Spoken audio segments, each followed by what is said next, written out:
বয়সটোতো 30 পায়ে হ'ল, বিয়াখন পাতিম বুলি ভাবি থাকোঁতে গৈ আছে। এইবাৰ আঘোণৰ মাহতে বিয়াখন যেনে তেনে পাতিব লাগিব দেই। আঘোণত ভাল হ'ব নে ফাগুণত ভাল হ'ব? আঘোণ কোনটোত ভাল হ'ব? এই বহাগতে বেছি ভাল হ'ব, বিহু লাগি থাকিব তাতে। ধনিয়াম, তই কি আঘোণ ফাগুণ কৰি আছ? নাই দাইটি, মই কথা এটাই ভাবি আছিলোঁ। বয়স থাকোঁতে কথাবোৰ ভবাটো ভাল নে কাৰোবাক কথা দি থৈছ? কিন্তু দাইটি, সময় কাৰো বাবে ৰৈ নাথাকে ধনিয়াম। সেইকাৰণে সময়ৰ লগত খোজ মিলাই খোজ দিব লাগে। এইবাৰ তেনেহ'লে তোৰ বিয়াখন খাবলৈ পাম আৰু নে কি ক ধনিয়াম? দাইটি, আপুনি ক'ৰবাত বিয়া খাবলৈ যায় হ'বলা? এই বুঢ়া বয়সত ক'তনো বিয়া খাবলৈ যাবি? এই ধনিয়ামৰ বিয়াখনকে খাম বুলি ভাবি আছোঁ আৰু ই এতিয়া কেতিয়াকৈ বিয়া পাতে। তইনো কোনফালে ওলালি? দাইটি, মই ধনিয়ামৰ ওচৰলৈকে আহিছিলোঁ। দেচোন দে, তহঁতিবোৰে অলপমান জোৰ দি ইয়াৰ বিয়াখন পাতি দে সোনকালে। মাজে মাজে কথাটো ময়ো শুনাই থাকোঁ, ই একো গুৰুত্বই নিদিয়ে আকৌ দাইটি। গুৰুত্ব নিদিলে হ'বনে? এনেকৈ বঙলা হৈ কটাব নেকি জীৱনটো? আৰু ক'ৰবাত যদি চাই থোৱা আছে তেনেহ'লে আমাক কবি, আমি গৈ কথা পাতি আহিম। তহঁতি কথা পাত, মই এতিয়া আহোঁ দেই। ঠিক আছে দাইটি। আঘোণ ফাগুণ কৰিছা যে ধনিয়াম, ক'ৰবাত নেটৱৰ্ক মিলিছে নেকি? ছোৱালী এজনী চকুত পৰিছে, কিন্তু নেটৱৰ্কটো পূৰা মিলা নাই আৰু গগৈদা। ভয়ো লাগে নহয় আজিকালি ছোৱালী পটককৈ কথা পাতিবলৈ। কিহৰ ডেকা ল'ৰাহে তুমি ছোৱালী এজনীৰ লগত কথা পাতিব নোৱাৰা? ওলাবা কোনোবা দিনা, একেবাৰে ফিক্স কৰি থৈ আহিমগৈ ঘৰত কথা পাতি। সেইবোৰ বাদ দিয়কচোন, আপুনি কেলৈ আহিছিলে নক'লে দেখোন। বিয়া এখন খাবলৈ যাব লাগে, মই আকৌ গাড়ীখন চলাব নাজানো ন, সেইকাৰণে তোমাক লগ ধৰিব আহিলোঁ। আকৌ বিয়া? ব'লা ঘৰতনো কি কৰিবা, তাতে গৈ এক গুলিত 2 চিকাৰ কৰি দিবা আৰু। তাত গৈ বিয়া খোৱাও হ'ব, ছোৱালী চোৱাও হ'ব, আৰু পচন্দ হ'লে নিজৰ বিয়াখনো হৈ যাব। গগৈদা, আপুনিও যে আৰু দেই বৰ কামোৰ দি থাকে। ব'লক।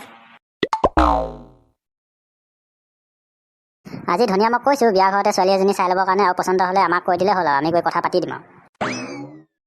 তাতে বহুত ছোৱালী আছে ধনিয়াম, তুমি এজনী চাই ল'বা। এনেকৈ তিলো ধিন্দিলি খিত হৈ ঘূৰি ফুৰিলে নহ'ব নহয় ধনিয়াম।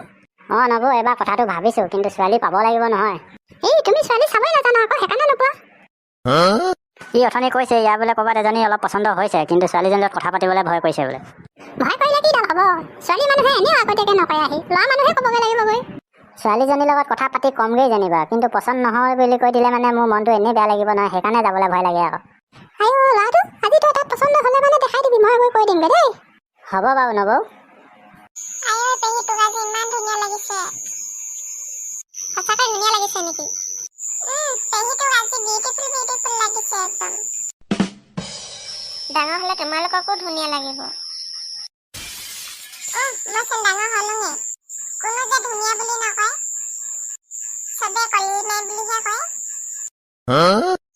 ধেত আকৰিজনী, তোক চবে মৰমতহে কলিমে বুলি কয়। আমাৰ ফুলালীজনী দেখিছানে? সাজি কাচি একেবাৰে ৰঙিলি পঙিলি হৈ আছে। দিনটো পালেহি, বাইদেউ নাহিলে নেকি? আহিছে, বাইদেৱে নাহিবনে আৰু? বাইদেউ বিয়া বুলি শুনি আহিবলৈ একেবাৰে গাত তত নাই। মই মনে মনে পচন্দ কৰি থোৱা ছোৱালীজনীৰ ঘৰ এইখন গাঁৱতহে মানে। বাহ ধুনীয়া, বাহ গাখীৰতে মহৰ খুটি একেবাৰে, আজি কিহে পায়? ধনিয়াম, এইবাৰহে তোৰ কাম ফেৰা হ'লগৈ আৰু ন? দাইটি, এয়া আপোনালোকৰ আশীৰ্বাদ আৰু। পূজাৰী, তই ইহঁতৰ 7টা জন্মৰ কাৰণে মন্ত্ৰ চন্ত্ৰ মাৰি বান্ধি দে আৰু। নহ'লে দেখিছই নহয় ইয়াৰ কিমান কষ্টৰ মূৰত ছোৱালী বিচাৰি পাইছে, নহ'লেতো এই বঙলা হৈ থাকিলে হয়। সেইকাৰণে আকৌ যদি জন্ম লয় তেনেহ'লে এই বঙলা হৈ থাকিব নালাগে, যাতে তেনেকৈ মন্ত্ৰ মাৰি দে। সেইটো আপুনি চিন্তাই নকৰিব। এই পদুম পূজাৰী থাকোঁতে আৰু কিহৰ টেনশ্যন? ন' টেনশ্যন, এটেনশ্যন। ইহঁতি অগ্নি সাক্ষী কৰি হাত ফাৰি লগালে নহয়, এতিয়া আৰু চিন্তা নাই। ইহঁতে 7টা জন্মৰ কাৰণে একলগ হৈ গ'ল আৰু ময়ো তেতিয়াই মন্ত্ৰ মাৰি দিছোঁ নহয়, আৰু এনেকুৱা হেভি মন্ত্ৰ মাৰিছোঁ, ইহঁতি বেলেগ বেলেগ গ্ৰহত জন্ম ল'লেও ইহঁত দুটাৰ মাজতেই বিয়া হ'ব লাগিব। কৃষ্ণ, তেনেকুৱাও হয়নে? মোৰ মন্ত্ৰত 100% গেৰাণ্টি আছে। ইহঁতি যদি মংগল গ্ৰহতো জন্ম ল'ব, তাৰপৰাও মোৰ মন্ত্ৰই গৈ ইহঁতক ধৰি বান্ধি লৈ আহিব। তেনেহ'লেতো আৰু মোৰ চিন্তাই নাই। এনেকুৱা এজনী ছোৱালী প্ৰতিটো জন্মতে পালে আৰু কি লাগিছে? ধনিয়াম, ধনিয়াম, কি হ'ল তোমাৰ? মাত নিদিয়া যে? এইটো আকৌ কি হ'ল? মাত চাত নিদিয়া, মাতিলেও নামাতে। ধনিয়াম, গগৈদা, যাব হ'লে নেকি?